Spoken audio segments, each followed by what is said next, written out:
আমন্ত্রণ দুপুরে বাংলাদেশে। শুরুতেই জানিয়ে দেব শিরোনাম। রাজশাহী মেডিকেলে আরও 12 জনের মৃত্যু। বিভিন্ন স্থানে দ্বিতীয় দফা লকডাউন। সীমান্ত থেকে সর্বত্র ছড়াচ্ছে করোনার ভারতীয় ভ্যারিয়েন্ট। ওই এলাকায় সংক্রমণ তো বাড়তে থাকবে, মৃত্যু বাড়বে। ওটার ঢেউ সারা বাংলাদেশ ইনক্লুডিং রাজধানী ঢাকায় প্রভাব পড়বে। এই মাসের থেকেই সেটা বোঝা যায়। কোভিডের মধ্যেও ম্যানেজ করে হোটেল রেস্টুরেন্টে চলছে বিয়ে, সামাজিক অনুষ্ঠান। মহামারীতে অনেকেই বাধ্য হয়ে বদলাচ্ছেন পেশা। পরিস্থিতির শিকার হইয়া তখন বুঝলাম যে আমার এটা ভাগ্যে আছে, কিছু করার নাই। খালেদা জিয়ার স্বাস্থ্যের অবনতিতে বিএনপির স্থায়ী কমিটির উদ্বেগ। ব্যর্থতার দায় নিয়ে স্বাস্থ্যমন্ত্রীকে পদত্যাগ করতে বললেন ফখরুল। গণতন্ত্র বিকাশের পথে বড় বাধা বিএনপি। মন্তব্য কাদেরের। হত্যা ষড়যন্ত্র থেকে সরে না এলে সম্ভব নয় সহাবস্থানের রাজনীতি। ধর্ষণ ও হত্যা চেষ্টার অভিযোগে সাভার থানায় নায়িকা পরিমণির মামলা। 2 দফা সংবাদ সম্মেলনে ব্যবসায়ী নাসির আহমেদের বিরুদ্ধে অভিযোগ। আমার কোনো লিখিত অভিযোগ নেওয়া হয়নি। এখন আমার কেসে নেওয়া হয় না, আমার কোনো লিখিত অভিযোগ নেওয়া হয় না, আমি কোথায় যাব? গঠিত হচ্ছে 21,000 কোটি টাকার পুঁজিবাজার স্টেবিলাইজেশন ফান্ড। অলস পড়ে থাকা অর্থ কাজে লাগানোর উদ্যোগ। ভূমধ্যসাগর থেকে 164 বাংলাদেশি সহ 4 শতাধিক অভিবাসন প্রত্যাশী উদ্ধার। ঝুঁকিপূর্ণ পথে ইউরোপে ঢোকার চেষ্টা। রাখা হয়েছে লিবিয়া উপকূলে।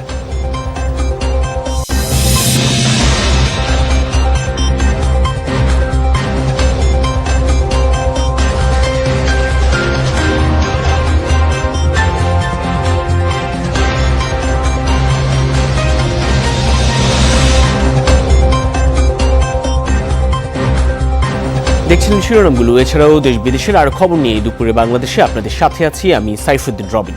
দর্শক, আপনারা সবাই ঘরে এবং ঘরের বাইরে সব জায়গায় কিছুক্ষণ পর পর হ্যান্ড স্যানিটাইজার দিয়ে হাত ভালোভাবে জীবাণুমুক্ত করে নেবেন। এবার জানাবো বিস্তারিত খবর। সারা দেশে বেড়েই চলেছে করোনা সংক্রমণ। গেল 24 ঘন্টায় রাজশাহী মেডিকেলে করোনা ও উপসর্গ নিয়ে মারা গেছেন 12 জন। মৃতদের মধ্যে চাঁপাইনবাবগঞ্জের 6 জন, রাজশাহীর 3 জন, এছাড়া নাটোরের 2 জন আর মেহেরপুরের 1 জনও মারা গেছেন রাজশাহী মেডিকেলে। হাসপাতালটিতে রোগী ধারণ ক্ষমতা 271 হলেও বর্তমানে ভর্তি আছেন 307 জন।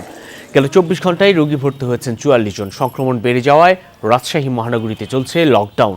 জেলাটি থেকে দেশের সব রুটের রেল যোগাযোগ বন্ধ আছে। অন্যদিকে সাতক্ষীরা সহ দেশের বিভিন্ন স্থানে শুরু হয়েছে দ্বিতীয় দফার লকডাউন। সংক্রমণ ঝুঁকি কমাতে জামালপুর ও মাগুরা সহ নানা জায়গায় আজ থেকে জারি হয়েছে বিধিনিষেধ। আর দিনাজপুরে কাল থেকে শুরু হবে লকডাউন।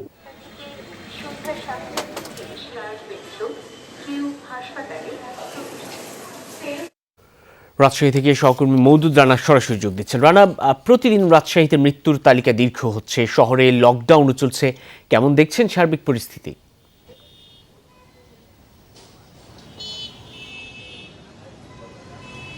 রবিন, আমি রয়েছি নগরীর রামচত্বর এলাকায়। আমি একটু দেখাই, চিত্র আপনি দেখলে আসলে আপনার কাছে স্পষ্ট হবে ব্যাপারটা।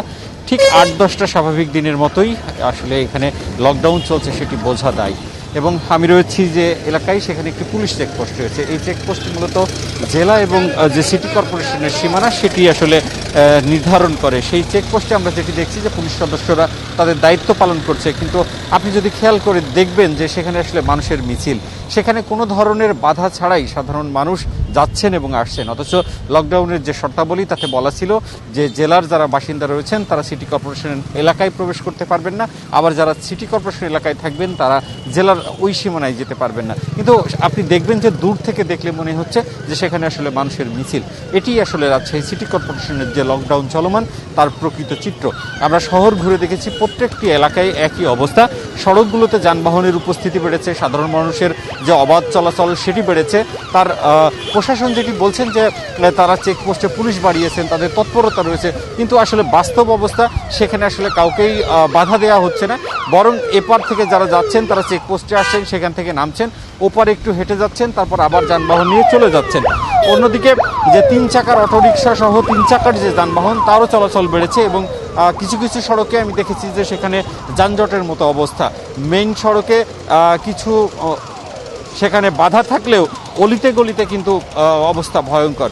সব মিলিয়ে স্বাস্থ্য বিভাগ কিংবা প্রশাসন তারাও মানছেন যে লকডাউনে কিছুটা শিথিলতা রয়েছে, লকডাউন ঢিলেঢালা আছে।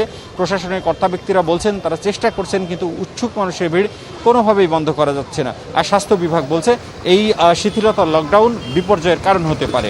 রবিন, সহকর্মী মধুটান। সীমান্ত থেকে কেন্দ্রের পথে করোনার সংক্রমণ বাড়ছে, নতুন করে আক্রান্ত জেলার সংখ্যা। বিশেষজ্ঞরা বলছেন করোনার বিস্তৃতি ঠেকাতে কঠোর হওয়া জরুরি, না হলে সংক্রমণের তৃতীয় ঢেউ সামাল দিতে হবে বাংলাদেশকে। পাশাপাশি দরকার পরীক্ষার পরিধি বাড়ানো, যাতে হটস্পট ধরে সিদ্ধান্ত নেওয়া যায়।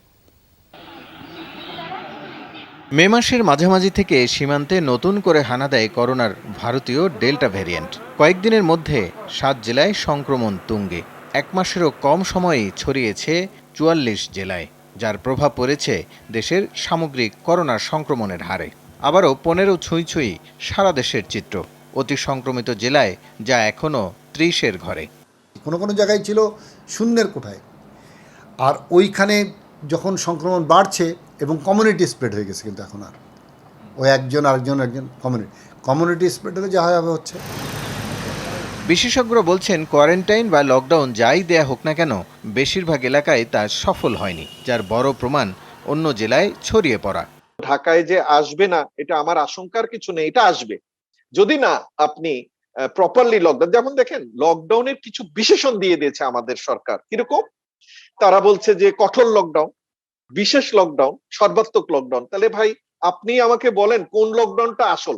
তাদের মতে স্বাস্থ্যবিধি মানতে বাধ্য করার পাশাপাশি পরীক্ষার পরিধি বাড়ানো দরকার। তা না হলে প্রকৃত চিত্র অনুধাবন করা কঠিন। সেক্ষেত্রে করোনা প্রতিরোধ ব্যবস্থায় ঘাটতি থেকে যায় বলে মত বিশেষজ্ঞদের। এখানে আপনি যত বসে থাকবেন ততই আপনার বিপদ প্রতিদিন। এবং পাবলিক হেলথের একটা মেইন নর্মসই হচ্ছে আপনার চটজলদি সিদ্ধান্ত নিতে হবে এবং সেটা সাথে সাথে ইমপ্লিমেন্ট করতে হবে। আপনার সিদ্ধান্ত এবং ইমপ্লিমেন্টেশনের মধ্যে যদি গ্যাপ বেশি থাকে, সেই সিদ্ধান্তের কোনো ভ্যালু থাকবে না। ওই জায়গাটার থেকে বাকি দেশের যাতায়াতটা টোটালি বন্ধ করে ফেলতে হবে, মানে গণপরিবহনটা বন্ধ করতে হবে 2 সপ্তাহের জন্য। কিন্তু যদি এই কোনোটাই আমি ঠিকমতো না বাস্তবায়ন করতে পারি, তাহলে ওই এলাকায় সংক্রমণ তো বাড়তে থাকবে, মৃত্যু বাড়বে, ওটার ঢেউ সারা বাংলাদেশ ইনক্লুডিং রাজধানী ঢাকায় প্রভাব পড়বে। এই মাসের থেকেই সেটা বোঝা যাবে। 1 মাস ধরে সীমান্তে ঊর্ধ্বগতি থাকলেও কোভিড সন্দেহভাজনদের নমুনা সংগ্রহের প্রায় অর্ধেকই ঢাকা জেলার। রাসেল আহমেদ, যমুনা নিউজ, ঢাকা। সরকারি নির্দেশনায় কমিউনিটি সেন্টার বন্ধ থাকলেও ম্যানেজ করে হোটেল, রেস্টুরেন্ট আর পার্টি সেন্টারে হচ্ছে বিয়ে সহ নানা অনুষ্ঠানের আয়োজন। এই অবস্থায় Bangladesh community centre, convention hall and catering অ্যাসোসিয়েশনের দাবি, আয়োজন যদি বন্ধই না করা যায় তবে তাদের প্রতিষ্ঠান খুলে দেওয়া হোক। তারা বলছেন কমিউনিটি সেন্টারগুলো বন্ধ থাকায় মানবেতর জীবনযাপন করছেন এই খাত সংশ্লিষ্ট শ্রমিক কর্মচারীরা। আলামিন হকের রিপোর্ট। বিশাল রসুই ঘরে শূন্যতা, নেই রান্নার ধোয়া, বড় বড় হাঁড়ি পাতিলগুলোর ব্যবহার নেই বহুদিন। জমে থাকা ধুলো পরিষ্কার করা হয় মাঝে সাঝে। বাবুর্চি, কমিউনিটি সেন্টার, ডেকোরেটর, ক্যাটারিং সংশ্লিষ্ট মানুষগুলোর অলস সময় কাটে না অনিশ্চিত ভবিষ্যতের চিন্তায়। 2 সন্তানের জনক বাবুর্চি এরশাদ কখনোই এত কষ্টে থাকেননি। কাজ না থাকায় দিন দিন বেড়েছে ঋণের বোঝা। বাসা ভাড়া দিতে না পারায় স্ত্রী সন্তানকে পাঠিয়েছেন গ্রামে। নিজে থাকছেন কমিউনিটি সেন্টারের নিচেই বিছানা পেতে। বাড়িতে পাঠাচ্ছি ভালো কথা, সেখানে তো টাকা পাঠা লাগে, কিন্তু সেটা তো পাঠাতে পারতেছি না। কাজ হলে টাকা পাই, কাজ না হলে টাকা পাই না। বর কনের আসন শূন্য, হল ঘরে অতিথিদের চেয়ার পড়ে আছে সারি সারি। ওয়েটারদের অতিথি আপ্যায়ন নেই, তাই নেই রুটি রুজির ব্যবস্থাও। অনেক পয়সা ঋণ, অনেক কষ্টে জীবনযাপন করছি আমরা। 50 জন ওয়েটার প্রতিদিন কাজ করে, তারা সম্পূর্ণ লোকগুলো বেকার। আমরা তো করতে চাই, কারণ এটা আমাদের বিজনেস, নিয়ম কানুনের এগেইনস্টে আমরা যেতে পারি না। নিষেধাজ্ঞার বেড়াজালে কমিউনিটি সেন্টারগুলো বন্ধ থাকায় এখন হোটেল, রেস্টুরেন্ট আর পার্টি সেন্টারে হয় নানা সামাজিক অনুষ্ঠানের আয়োজন। পরিচয় গোপন করে উত্তরা এলাকার কয়েকটি পার্টি সেন্টারে কথা বললে তারা জানান ম্যানেজ করে অনুষ্ঠান হচ্ছে। করোনার কারণে বিধিনিষেধে কোনো ঝামেলা হবে না তো? আবার আমাদের কোনো সমস্যা নেই, পুলিশ তো আর হলের তো পুলিশে, ওনাদের তো আমাদের একটা অনুমতি দেওয়া আছে, পার্টি করা যাবে, করতে পারেন। ভাই এখনো কি এ ধরনের অনুষ্ঠান হচ্ছে? মানে সংখ্যা তো ঝামেলা হয় কিনা স্যাক্রিফাইস করে হচ্ছে আর কি। না না, নানা জায়গায় টাকা দেওয়ার কারণে আবার কাস্টমারের উপর এটার প্রভাব পড়বে না তো? না না না, এটা আপনার উপর পড়বে না। আমরা তো আছি, সমস্যা না এটা। এটা আমরা আমাদের উপরে ছেড়ে দেন, মেনটেন করার আছে। এ অবস্থায় এমন বজ্র আটুনি ফসকা গেরোর নিয়ম মানতে চাচ্ছেন না কমিউনিটি সেন্টারের মালিক সমিতি। সীমিত পরিসরে অনুষ্ঠান করতে দেওয়ার দাবি তাদের। পর্যটন খাতের সঙ্গে আমাদের কমিউনিটি সেন্টার কনভেনশনকে জুড়ে দেওয়া হলো। আমাদের এই সেক্টর তো পর্যটনের সাথে যায় না, হোটেল রেস্তোরাঁর সঙ্গে আসে। কোনো হোটেল রেস্তোরাঁ এখন জায়গা পাবেন না, অনেক রেস্তোরাঁতে লাইন ধরে খেতে হচ্ছে। সারা দেশে 4000 কমিউনিটি সেন্টারের সাথে প্রত্যক্ষ ও পরোক্ষভাবে জড়িয়ে প্রায় 20 লাখ লোকের জীবন জীবিকা। আয় না থাকায় অনেকেই করেছেন পেশা পরিবর্তন। কেউ রিক্সা চালাচ্ছে, কেউ অন্য জীবিকায় তারা চলে যাচ্ছে। আল আমিন হক, যমুনা নিউজ, ঢাকা। ছিলেন একটি বেসরকারি স্কুলের প্রধান শিক্ষক। করোনা মহামারীতে স্কুল বন্ধ হয়ে যাওয়ার পর পাল্টে যেতে থাকে দৃশ্যপট। সেই শিক্ষক এখন গরুর খামারের রাখাল। ময়মনসিংহের ত্রিশাল উপজেলার আলহেরা মডেল স্কুলের প্রধান শিক্ষক আজিজুল হকের এমন করুণ অবস্থা তুলে এনেছেন হোসাইন শাহিদ। হঠাৎ দেখায় মনে হবে পুরো দস্তুর রাখাল, তবে এই ব্যক্তি আসলে রাখাল নন। তিনি ময়মনসিংহের ত্রিশাল উপজেলার আলহেরা মডেল স্কুলের প্রধান শিক্ষক আজিজুল হক।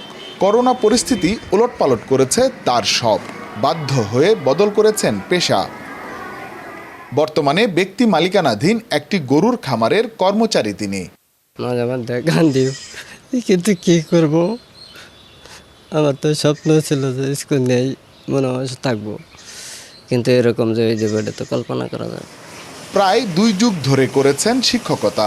এত বছর পরে সে চক ডাস্টার রেখে গরুর গোবর পরিষ্কার করতে হবে তা ভাবেননি কখনো।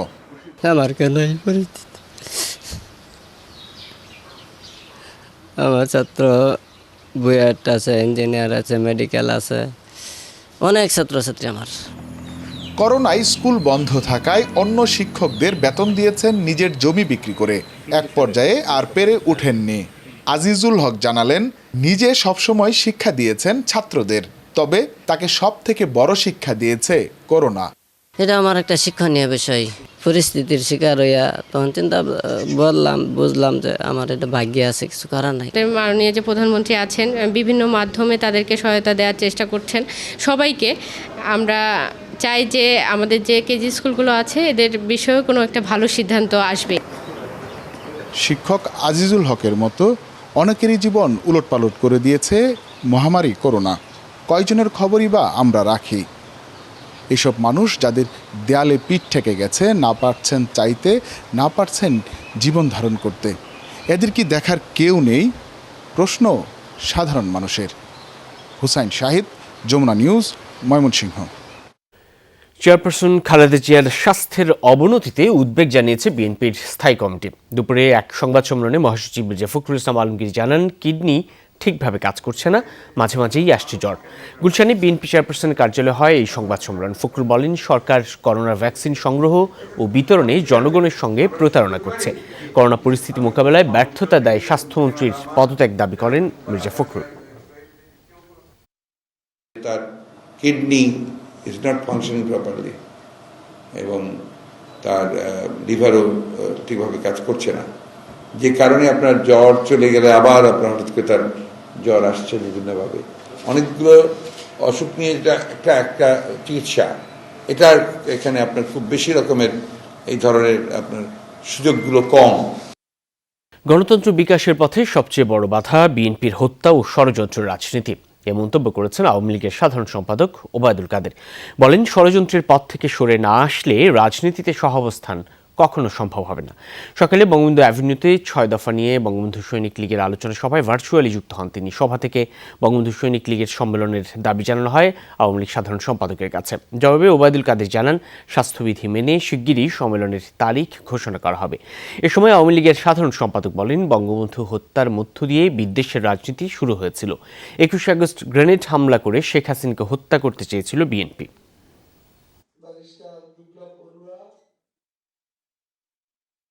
আজকে যে চক্রান্ত ষড়যন্ত্র আজকে দেশের রাজনীতিকে অস্থিতিশীল করে ঘোলা পানিতে মাছ শিকার করা যে অপচেষ্টা আজকে বিএনপি নেতৃত্বে তাদের দোসররা করে যাচ্ছে। এর বিরুদ্ধে শেখ হাসিনা নেতৃত্বে আমাদের ঐক্যবদ্ধ প্রতিরোধ গড়ে তুলতে হবে। পরিমণিকে ধর্ষণ চেষ্টার অভিযোগে সাভার থানায় 2 জনের নাম উল্লেখ ও অজ্ঞাত আরও 4 জনকে আসামি করে একটি মামলা হয়েছে। বিস্তারিত জানাতে সহকর্মী মাহফুজুর রহমান নিপু সরাসরি যোগ দিচ্ছেন। নিপু, মামলা দায়ের প্রক্রিয়া কতদূর এগুলো এবং পুলিশ এই বিষয়ে কি বলছে?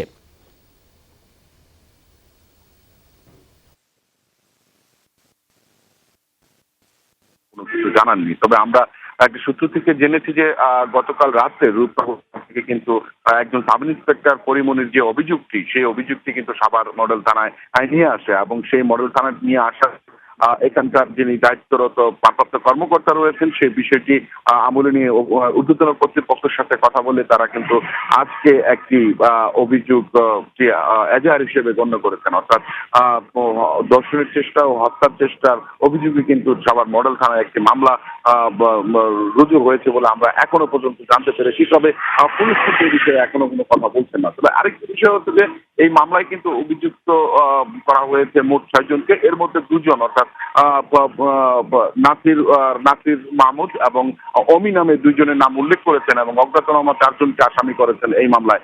আমরা এতটুকু পর্যন্ত জানতে পেরেছি। তবে এই মামলাটি যিনি দায়ের করেছেন অর্থাৎ পরিমণি নিজেই কিন্তু বাদী হয়ে মামলাটি দায়ের করেছেন এমন সংবাদ কিন্তু আমরা জেনেছি। তবে পুলিশ আমাদেরকে এখন পর্যন্ত কোনো কথা বলতে পারেনি এবং গণমাধ্যমের সাথে কিন্তু পুলিশ এখন পর্যন্ত আনুষ্ঠানিকভাবে কোনো কথা বলেনি। তবে আমরা যতটুকু জেনেছি পুলিশ কিন্তু এরই মধ্যে যে অভিযান শুরু করেছে যাতে করে এই ঘটনার সাথে যারা জড়িত তাদেরকে গ্রেফতার করে যেন আইনের আওতায় আনতে পারে এর জন্য কিন্তু কাজ করে যাচ্ছেন। রবিন, এর আগে গতকালও নাসিরউদ্দিন মাহমুদ নামে এক ব্যবসায়ীর বিরুদ্ধে ধর্ষণ ও হত্যা চেষ্টার অভিযোগে মামলা দায়ের করেন চিত্রনায়িকা পরিমণি। মধ্যরাতে রূপনগর থানা পুলিশ বনানীতে পরিমণির বাসায় গিয়ে মামলা রেকর্ড করে। মামলা হবার পরও জীবনের নিরাপত্তায় পুলিশের বিরুদ্ধে অসহযোগিতার অভিযোগ করেন তিনি। তবে পুলিশ বলছে পরিমণির নিরাপত্তা নিশ্চিতে সব ব্যবস্থাই নেওয়া হবে। ওই মুহূর্তে যদি না দেখতেন আপনারা বুঝতেন না ও কি পরিমাণ ভয় পাইছে। ও যেখান থেকে বাইরে যাচ্ছে আল্লাহ বাঁচায় আনছে, এই জন্য শুকরিয়া। রাত 1:30টা চিত্রনায়িকা পরিমণির বনানীর বাসভবন। পরিমণির জবানবন্দি শুনে মামলা গ্রহণ করছেন রূপনগর থানা পুলিশ। তাতে পরিমণি নাসির মাহমুদ নামে এক প্রতিষ্ঠিত ব্যবসায়ীর বিরুদ্ধে ধর্ষণ ও হত্যা চেষ্টা মামলা দায়ের করেন। আসামি করা হয়েছে আরও কয়েকজনকে।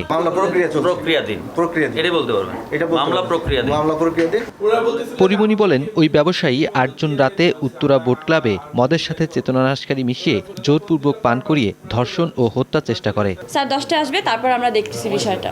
জি, এটা ওনাদের কাঁধে নিয়ে নিয়েছিল যে আমরা দায়িত্ব নিচ্ছি, আমরা দেখতেছি সব, এইভাবে বলা হয়েছিল, কিন্তু হয়নি। এখন তো মামলা দায়ের হচ্ছে, তাহলে কি আপনি নিরাপত্তা সংখ্যা কিছু? আমি জানি না।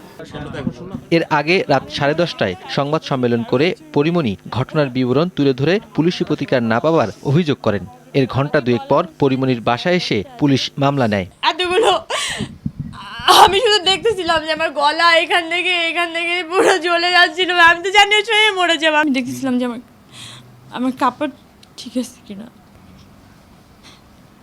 জিমি বলতেছে মায়ের কসম আপনি তুমি ঠিক আছো। আমাদের 2 ঘন্টা 2.5 ঘন্টা আটকে রাখছে। আমাকে নামানো হয়েছে ভাই, এর আমি সেন্সলেস ছিলাম। নাসিরউদ্দিন আহমেদ সে বোট ক্লাবের প্রেসিডেন্ট বলছে যে আমি বোট ক্লাবের প্রেসিডেন্ট। আমার কোনো লিখিত অভিযোগ নেওয়া হয়নি। এখন আমার কেসে নেওয়া হয় না, আমার কোনো লিখিত অভিযোগ নেওয়া হয় না, আমি কোথায় যাব? পুলিশ বলছে 8 জন মধ্যরাতে পরিমণি অপ্রকৃতিস্থ অবস্থায় বনানী থানায় আসে। এরপর পুলিশি প্রহরায় এভারকেয়ার হাসপাতালে পাঠানো হয়। পরের দিন অভিযোগ নিয়ে আসার কথা থাকলেও পরিমণি আর আসেননি। হাসপাতালে যেতে পারেন, হাসপাতালে গিয়ে আপনি প্রাথমিক চিকিৎসা নিতে পারেন এবং যখন আপনি স্বাভাবিক হবেন পরের দিন আসতে পারেন এবং আপনি আসলে লিখিত অভিযোগ পাওয়া সাপেক্ষে অবশ্যই যে আইনানুগ ব্যবস্থা সেটি গ্রহণ করা হবে। তিনি কোনো ধরনের লিখিত যে আনুষ্ঠানিক অভিযোগ সেটা কিন্তু তিনি দায়ের করেননি। চিত্রনায়িকা পরিমণিকে নিরাপত্তা দেওয়া হবে বলে জানায় পুলিশ। অভিযোগ ওঠা ব্যবসায়ীর ফোন বন্ধ পাওয়ায় তার বক্তব্য জানা যায়নি। আমি যদি মরে যাই আমাকে বুঝবেন, আমাকে মেরে ফেলা হয়েছে, আমি সুইসাইড করতে পারি না। রণবী সরকার, যমুনা নিউজ, ঢাকা। দর্শক, সংসদে চলছে বাজেট অধিবেশন, সেখানে বক্তব্য রাখছেন সংরক্ষিত মহিলা আসনের এমপি সালমা ইসলাম। যাচ্ছি তার বক্তব্যে। আর আদায় হবে না, কিন্তু আমার প্রশ্ন হলো কারা এইসব ঋণ নিয়ে গেল, তাদের পরিচয় কি? না নিজেরা ভুয়া ঋণ নিয়ে এইভাবে অবলোপনের খাতায় তুলে দেওয়া হচ্ছে? এই বিষয়টি নিয়ে দুর্নীতি দমন কমিশনের তদন্ত করা উচিত। আমার মতে যারা ঋণ খেলাপি তাদেরকে সামাজিকভাবে বয়কট করা উচিত। সামাজিক ও রাষ্ট্রীয় কোনো অনুষ্ঠানে তাদেরকে আমন্ত্রণ জানানো ঠিক হবে না। বিশেষ করে যারা বড় বড় ঋণ খেলাপি তারা যাতে বিলাসবহুল জীবনযাপন করতে না পারে সেই ব্যাপারে কঠোর ব্যবস্থা নেওয়া প্রয়োজন। তাদের কাছে বিমান টিকিট বিক্রি নিষিদ্ধ করতে হবে। দামি গাড়ি থাকলে সেটি লাইসেন্স বাতিল করা উচিত। এছাড়া তাদের সকল সম্পদ জব্দ করে ঋণ আদায়ের ব্যবস্থা নিতে হবে। মাননীয় স্পিকার, ভ্যাট আদায় প্রক্রিয়া আরও ব্যবসা বান্ধব করা দরকার।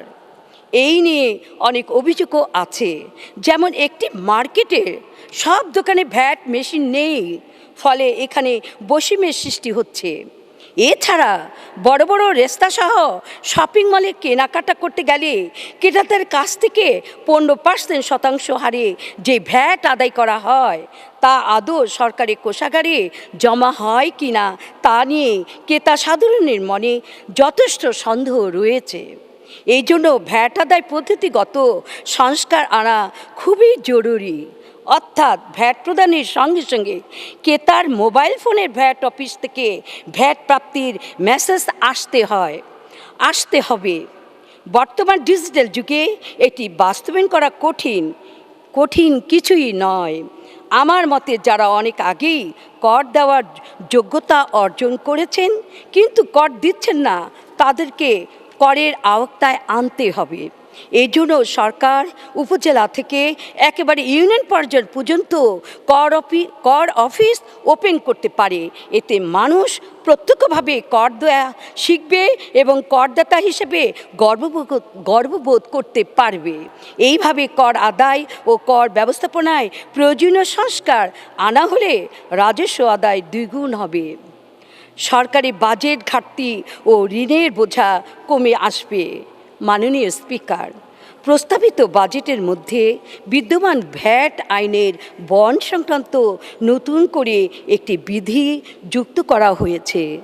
বিধি 18(গ)তে বলা হয়েছে যেসব গার্মেন্টস প্রতিষ্ঠানের বন্ড লাইসেন্স নেই তাদের কাছে টেক্সটাইল মালিকরা কাপড় বিক্রি করতে পারবে না। যদি তারা করেন তাহলে সেটি রপ্তানি হিসেবে গণ্য করা হবে না। এর ফলে এই পণ্য জাতীয় কাপড় বিক্রি হিসাবে যুক্ত করা হলে সেখানে সরকারকে ভ্যাট দিতে হবে। এতে করে চরম বিপাকে পড়বে টেক্সটাইল খাত। বিশেষ করে কাপড় বিক্রি করলে টেক্সটাইল মালিকদের ভ্যাট গুনতে হবে, কেননা আমাদের দেশে এমন অনেক গার্মেন্টস এবং নিট ফ্যাক্টরি আছে যাদের বন্ড লাইসেন্স নেই। তাই এই বিধি যদি বলবৎ থাকে তাহলে টেক্সটাইল শিল্পে নতুন বিনিয়োগ আসবে না। যারা উৎপাদনে আছেন তারাও বাজার প্রতিযোগিতায় টিকে থাকতে পারবে না, কেননা আমাদেরকে দক্ষ শ্রমিক, যন্ত্রপাতি ও কাঁচামাল সহ বেশিরভাগ জিনিসই আমদানি করতে হয়। ফলে অসম বাজার প্রতিযোগিতা আরও কঠিন হয়ে পড়বে। আমি আশা করব সরকার জনগুরুত্বপূর্ণ এই বিষয়টি বিবেচনা করবে। মাননীয় স্পিকার, করোনা ভাইরাস কবলে গত 1.5 বছর ধরে দেশের সামগ্রিক অর্থনৈতিক একরকম তছনছ হয়ে গেছে। একেবারে খেটে খাওয়া দিনমজুর থেকে শুরু করে শিল্পপতি পর্যন্ত সবাইকে চরমভাবে ক্ষতির মুখে ঠেলে দিয়েছে। মোট কথা, ক্ষতির মধ্যে বহু মানুষ তার কাজ হারিয়েছে।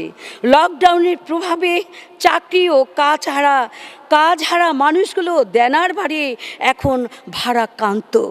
গত বছরের টানা 3 মাসের লকডাউনের ক্ষতি কাটিয়ে উঠতে না উঠতে এবার করোনার দ্বিতীয় আঘাতে তাদেরকে একেবারে মাটির সঙ্গে মিশে যাবার অবস্থা। সব কিছু মিলে সরকারি বেসরকারি সব খাতে চাকরির বাজার একরকম বন্ধ রয়েছে। চাকরি প্রার্থী, কর্মদক্ষ নতুন বেকারও দিশেহারা হয়ে পড়েছে। এখন প্রশ্ন উঠতে পারে, এই কঠিন পরিস্থিতিতে সরকার কি এগিয়ে আসেনি? উত্তর অবশ্যই এসেছে, কিন্তু খতিয়ে দেখতে হবে সরকার যেসব সহায়ক কর্মসূচি প্যাকেজ ঘোষণা করেছে তা বাস্তবে কতখানি কার্যকর হয়েছে। ব্যবসা ও শিল্প প্রতিষ্ঠান টিকিয়ে রাখতে যাদের যত দ্রুত যেভাবে সহায়তা পাওয়ার কথা তারা তা পেরেছে কি না। মাননীয় স্পিকার, মাননীয় প্রধানমন্ত্রী সহ সংশ্লিষ্ট নীতি নির্ধারণের মহলের কাছে একজন শিল্পপতি হিসাবে আমার দাবি থাকবে, যেই ধরনের প্রণোদনা প্যাকেজ ঘোষণা এবং যেভাবে বাস্তবায়ন করলে শিল্প উদ্যোক্তারা এই কঠিন পরিস্থিতিতে কাটিয়ে উঠতে পারবে, সাধারণ ব্যবসায়ীরা উপকৃত হবে, সেইভাবে সরকার এগিয়ে আসুক। মাননীয় স্পিকার, গতবারের করোনা পরিস্থিতি সামাল দিয়ে যখন শিল্প উদ্যোক্তারা নানা প্রতিকূলতার মধ্যে এবারও ঘুরে দাঁড়ানোর চেষ্টা করছিলেন, তখন করোনার দ্বিতীয় ঢেউ সব কিছু এলোমেলো করে দিয়ে। ধন্যবাদ মাননীয় সদস্য। কুষ্টিয়ায় গুলি করে শিশুসহ 3 জনকে হত্যা মামলায় আসামি সৌমেন রায়কে আদালতে তোলা হয়েছে, আর মরদেহ হস্তান্তরের পর দাফনও করা হয়েছে। কিছুক্ষণ আগে সৌমেনকে কঠোর নিরাপত্তার মধ্য দিয়ে আদালতে নেওয়া হয়, তবে তাকে রিমান্ডে নেওয়া হবে নাকি আসামি সৌমেন স্বীকারোক্তিমূলক জবানবন্দি দেবেন সে বিষয়ে বিস্তারিত কিছু জানা যায়নি। এদিকে নিহত 3 জনকে কুমারখালীর নিজ বাড়িতে দাফন করা হয় বাদ জোহর। গতকাল কুষ্টিয়া শহরে কাস্টমস মোড়ে এক নারী, তার শিশু সন্তান ও এক যুবককে প্রকাশ্যে গুলি করে হত্যার ঘটনায় পুলিশের এএসআই সৌমেন রায়কে আসামি করে কুষ্টিয়া মডেল থানায় মামলা হয়। এদিকে চাঞ্চল্যকর এই ঘটনায় সাময়িক বরখাস্ত করা হয়েছে অভিযুক্ত পুলিশ কর্মকর্তা সৌমেনকে। প্রাথমিক জিজ্ঞাসাবাদে জানায়, সরকারিভাবে বরাদ্দকৃত পিস্তল দিয়েই 3 জনকে হত্যা করে আসামি। ময়না তদন্তে নিহত 3 জনের শরীরে মোট 6টি গুলি পাওয়া গেছে।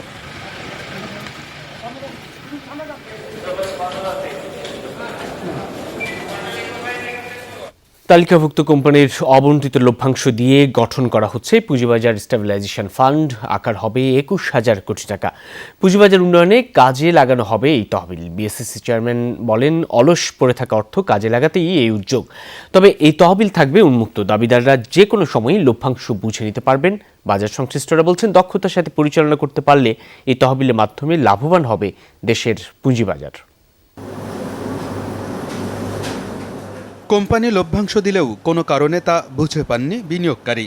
বিও অ্যাকাউন্ট থাকলেও মালিক খুঁজে না পাওয়ায় কোম্পানিও লভ্যাংশ বুঝিয়ে দিতে পারেনি, যা দীর্ঘদিন পড়ে আছে কোম্পানির অ্যাকাউন্টে। বোনাস এবং নগদ লভ্যাংশ মিলে যার পরিমাণ প্রায় 21,000 কোটি টাকা।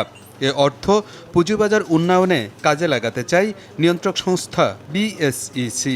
এজন্য গঠন করা হচ্ছে বিশেষ তহবিল। বছরের পর বছর আমাদের অনেক বিনিয়োগকারী তার ডিভিডেন্ড পায় নাই বা পাচ্ছে না, বা হয়তো উনি ইহজগৎ ত্যাগ করেছেন, অথবা ওনার খেয়াল নাই, বা উনি বিদেশে। এটাকে আমরা একটা ফান্ড হিসাবে আইসিবির কাছে রাখবো, কারণ আইসিবি বিভিন্ন জায়গার থেকে অনেক হাই ইন্টারেস্টে ফান্ড নেয়, তার নিজেরই একটা উইংয়ের কাছ থেকে একটু কম সুদে পায়, তাহলে সেটা এই ফান্ডেরও লাভ হবে, আইসিবিরও লাভ হবে। এভাবে আমরা একটা মার্কেটকে যাতে আরও স্টেবল রাখা যায়, সেটার জন্য হয়তো আইসিবিকে স্ট্রেংথেন করার জন্য এটা ব্যবহার করতে পারবো। অবন্টিত লভ্যাংশ দিয়ে পুঁজিবাজার স্টেবিলাইজেশন তহবিল গঠন করা হলেও এটি বিনিয়োগকারীদের জন্য থাকবে উন্মুক্ত। যারা অর্থের দাবিদার তারা প্রমাণ দিয়ে যে কোনো সময় লভ্যাংশ বুঝে নিতে পারবেন। কাস্টোডিয়ানের কাছে এটা পারপিচুয়াল ফর্মে থাকবে, এটা ফরফিটেড হবে না। তাহলে যে যখন ইচ্ছা আসে ক্লেম করে নিয়ে যাবো। আমরাও তাদেরকে খুঁজে বের করার চেষ্টা করবো যে উনি কেন ওনার ডিভিডেন্ডটা নিচ্ছেন না, ওনার বোনাস শেয়ার নিচ্ছেন না। এই জিনিসগুলো খুঁজে বের করব এবং তাদেরকে পৌঁছে দেওয়ার চেষ্টা করব। বিএসইসির এ উদ্যোগকে ইতিবাচক হিসেবে দেখছেন সংশ্লিষ্টরা। তারা বলছেন, তারল্য সংকট কাটাতে এটি বড় ধরনের সহায়তা করবে। পুঁজিবাজারের অস্থিরতা সামাল দিতেও ভূমিকা রাখবে বলেও মনে করেন তারা। তবে এটি দক্ষতার সাথে পরিচালনা করা জরুরি। এই টাকাটা যে আইডিয়াল ছিল, সেইটাকে হয়তো একটা ইফেক্টিভ ম্যানারে ম্যানেজমেন্ট করা হলে সেইটা প্রোডাক্টিভ ভূমিকা পালন করতে পারে। দক্ষ ব্যবস্থাপনা কিন্তু এখানে একটা বিষয়। দক্ষ ব্যবস্থাপনার পরিকল্পনা করেই বাংলাদেশ সিকিউরিটিজ এক্সচেঞ্জ কমিশন এই ফান্ডটাকে অপারেট করবে বলে আমি মনে করি। এই সমস্ত ফান্ডটা যেন প্রপার ইউটিলাইজেশন হয়, কারণ প্রপারভাবে যেন এটা বিনিয়োগ হয়, কারণ দক্ষতার সাথে এটা করে তাহলে এই বাজারেরও একটা ব্যাপ্তি হবে, সম্প্রসারণ হবে, ক্রয় বিক্রয় বাড়বে এবং সব কিছুরই একটা কিন্তু এটার একটা পজিটিভ ইম্প্যাক্ট রয়েছে। এটা একটা আমি মনে করি যে গভর্নমেন্টের একটা ভালো উদ্যোগ। সরকারি প্রতিষ্ঠান আইসিবির মাধ্যমে পরিচালনা করা হবে এ তহবিল। এজন্য থাকবে আলাদা পরিচালনা পর্ষদ। প্রজ্ঞাপন জারির পর দ্রুতই এর কার্যক্রম শুরু হবে বলে জানিয়েছে বিএসইসি। আলমগীর হোসেন, যমুনা নিউজ, ঢাকা। ভূমধ্যসাগরে 164 বাংলাদেশি সহ মৃত্যুর মুখ থেকে ফিরলেন 4 শতাধিক অভিবাসন প্রত্যাশী। গেল দুদিনে তাদের উদ্ধার করে স্বেচ্ছাসেবী সংগঠন MSF। পৃথক 7টি অভিযানে অভিবাসন প্রার্থীদের উদ্ধার করে স্বেচ্ছাসেবী সংগঠনটির জাহাজ জিও বারেন্টস। তাদের দাবি 439 জনের মধ্যে সবাই এশীয় বা আফ্রিকান নাগরিক, নারী ও শিশুদের সংখ্যাই বেশি। তারা ঝুঁকিপূর্ণ ভূমধ্যসাগর পাড়ি দিয়ে ইউরোপে ঢোকার চেষ্টা করছিল, কিন্তু পথেই দুর্ঘটনায় পড়ে। বর্তমানে তাদের লিবিয়া উপকূলের শরণার্থী শিবিরে রাখা হয়েছে। প্রাথমিক চিকিৎসার পাশাপাশি করা হচ্ছে করোনার নমুনা পরীক্ষাও। জাতিসংঘের তথ্য অনুসারে চলতি বছরের প্রথম প্রান্তিকেই ভূমধ্যসাগর থেকে 11,000 অভিবাসন প্রার্থীকে উদ্ধার করা হয়েছে। আবাহনী মোহামেডান ম্যাচে সাকিব কান্ডু নিয়ে ডাকা সংবাদ সম্মেলনটি স্থগিত করা হয়েছে। তবে কি কারণে সেটি স্থগিত করা হয়েছে সেটি জানায়নি মোহামেডান স্পোর্টিং ক্লাব। রোববার সাকিব আল হাসানের ইস্যুতে সংবাদ সম্মেলনে ঘোষণা দিয়ে গণমাধ্যমে বিবৃতি দেয় মোহামেডান, যেটি আজ দুপুরে হওয়ার কথা ছিল, কিন্তু সকালেই স্থগিত করে দেওয়া হয় সংবাদ সম্মেলনটি। এর আগে গতকাল সাকিব আল হাসানের নিষেধাজ্ঞা প্রত্যাহারের জন্য বিসিবির কাছে আবেদন করে মোহামেডান। 3 ম্যাচে নিষেধাজ্ঞার সাজা কমাতে বিসিবির কাছে অনুরোধ জানায় ক্লাবটি। ঢাকা প্রিমিয়ার লিগে চিরপ্রতিদ্বন্দ্বী আবাহনীর বিপক্ষে ম্যাচে অশোভন আচরণের জন্য সাকিব আল হাসানকে 3 ম্যাচের নিষেধাজ্ঞা দেয় সিসিডিএম। সেই সঙ্গে জরিমানা করা হয় 5 লাখ টাকা। কাল বিশ্বকাপ বাছাই পর্বে সবশেষ ম্যাচে মাঠে নামবে বাংলাদেশ। কাতারে ওমানের বিপক্ষে ম্যাচটি শুরু হবে বাংলাদেশ সময় রাত 11টায়। ওমানের বিপক্ষে অধিনায়ক জামাল ভুঁইয়া সহ দলে বেশ কিছু গুরুত্বপূর্ণ খেলোয়াড়কে পাচ্ছেন না জেমিডে। কার্ড থাকায় জামাল, বিপ্লু রহমত আর ইনজুরিতে এই ম্যাচে থাকছেন না মাসুক মিয়া, জনি। এক্ষেত্রে কাতার সফরে যাওয়া ফুটবলারদেরকেই মাঠে নামাতে হচ্ছে জেমিডেকে। 2 দলের 9 বারের দেখায় বাংলাদেশের জয় মাত্র 1টি, আর ওমানের জয় 5টি, বাকি 3টি ম্যাচ হয়েছে ড্র। ই গ্রুপে 15 পয়েন্ট নিয়ে টেবিলে 2-এ আছে ওমান, আর মাত্র 2 পয়েন্ট নিয়ে টেবিলে তলানিতে অবস্থান বাংলাদেশ। 2 দলের র্যাঙ্কিংয়ে ব্যবধানটাও অনেক। 80তে থাকা ওমানের সাথে বাংলাদেশের দূরত্বটা 104 ধাপের। দুপুরের বাংলাদেশের প্রথম ঘন্টা থেকে বিদায় নিচ্ছি। পরের ঘন্টা খবর নিয়ে ফিরবেন সহকর্মী টুম্পা হাসান। তবে যাবার আগে আবারও মনে করে দিতে চাই, সবাই ঘরে এবং ঘরে বাইরে সব জায়গায় কিছুক্ষণ পরপর হ্যান্ড স্যানিটাইজার দিয়ে হাত ভালোভাবে জীবাণুমুক্ত করবেন। সঙ্গেই থাকুন।